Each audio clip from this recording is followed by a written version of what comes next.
જો આજે અમે સુખડી બનાવી રહ્યા છીએ માતર અને અમારા માતરના સ્પેશિયાલિસ્ટ મારા મોટા મમ્મી દયાબા આજે આવ્યા છે માતર બનાવવા. એ તો મહિનામાં લગભગ 4-5 વખત બનાવતા જ હોય. માતર, શીરો, લાડવા બધું બહુ જ મસ્ત બનાવે છે. એટલે આજે હું એમને બોલાવી આવી કે અમારા ઘરે આવો તમે પણ બનાવવા, તમારા જોડે શીખી લઈએ. એટલે આ છે મારા મોટા મમ્મી દયાબા. જેવા નામ છે એવા જ એમના ગુણ છે. દયાબા કોઈનું દુઃખ એમ જોઈ જ ના શકે, સહન જ ના કરી શકે. આમ ગમે ત્યારે દોડીને બધાની મદદ કરવા પહોંચી જતા હોય છે. તો આજે અમે તમને મળાવીએ અમારા મોટા મમ્મી જેઓની સાથે. દયાબા કેમ છો? મજામાં? એકદમ મજામાં. હા, તમે આવું આજે ક્યારથી બનાવો છો? આ તો શું કે ક્યારેક ક્યારેક બનાવતા તો જો કોક બનાવે ત્યારે જોઈએ તો એક વખત જોઈએ તો પછી આવી જાય આપણે. હા, અને તમે તો વર્ષોથી બનાવો છો. નિયાણી જમવા આવે ત્યારે તમારા હાથની ખીર જમી એવી ખીર તો ક્યાંય ખાધી જ નથી. અમારાથી પણ એવી બનતી નથી. તમે જે દૂધ આમ કાઢી કાઢીને બનાવો છો બહુ સરસ બને, બહુ મસ્ત બને. એટલે જ ખાવાની મજા આવી જાય. પરવન પપ્પા કે દયાબાને બોલાવી લેજે તો એ બનાવે છે એવી બનવી જોઈએ. આજે કેમ મન થયું તમને બનાવવાનું? આજે પરવન પપ્પાને જવું છે પરીક્ષા આપવા. અચ્છા, તો પછી એ કીધું જોડે થેપલા જોડે આવું હોય તો ખાવાની મજા આવે એમ. તો બરાબર. બહારનું ખાવું એના કરતા ઘરે બનાવે. ઘરનું બહુ સારું. હા, એટલે કીધું ચલો આજે બહારને ઓલો જોવો છે.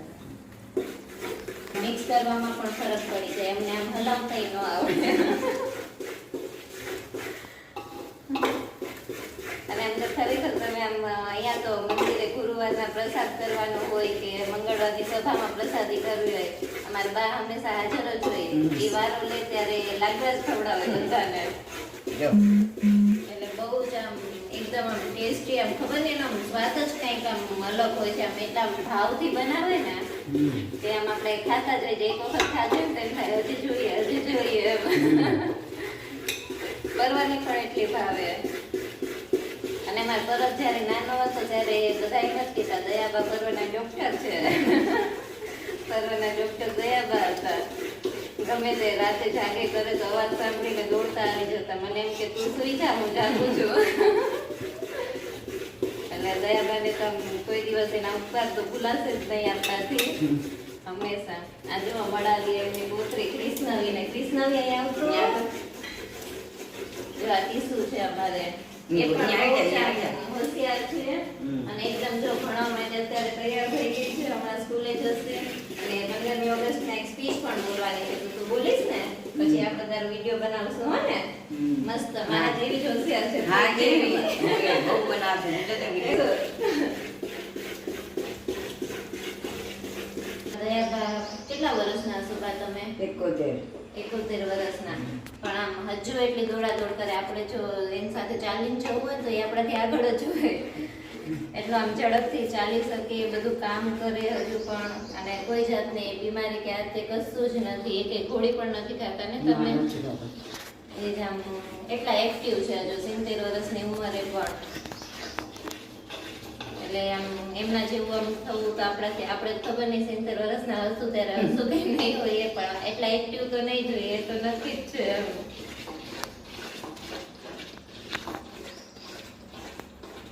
હજી આખો દિવસ પોતરાની પાછળ એ દોડતા જ હોય છે.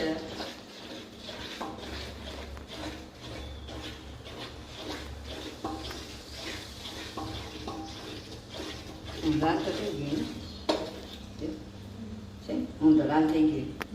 પેલું નાખું ગમે તો નાખ. હું માથું આ નાખશે બસ. નાખ.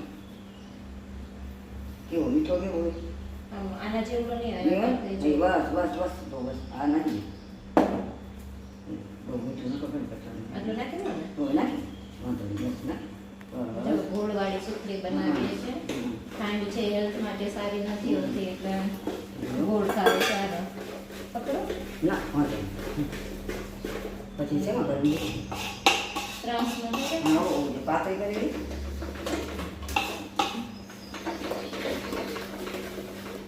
ના બા આવું ને બસ આમાં છે. આવ્યું જાડી શું છે એમાં? બીજી થાળી લઈ લો.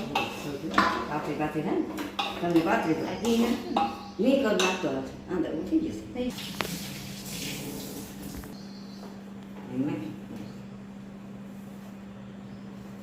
એમાં બસ તો આ ભાત વળેલો આમ ફેરે ને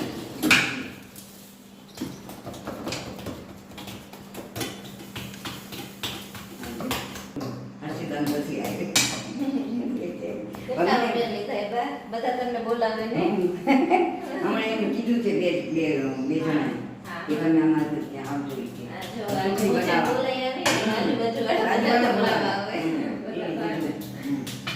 અને જ્યારે બોલાવો ત્યારે અગાઉથી આપણે કેવું ના પડે એમ કે હાલો બા તો બા તરત આવી જાય બનાવવા હું અત્યારે જ ગઈ હતી અમારી સુખડી થઈ ગઈ છે તૈયાર અને જોઈને જ એમ થાય એ મોઢામાં પાણી આવી જાય છે ને એવી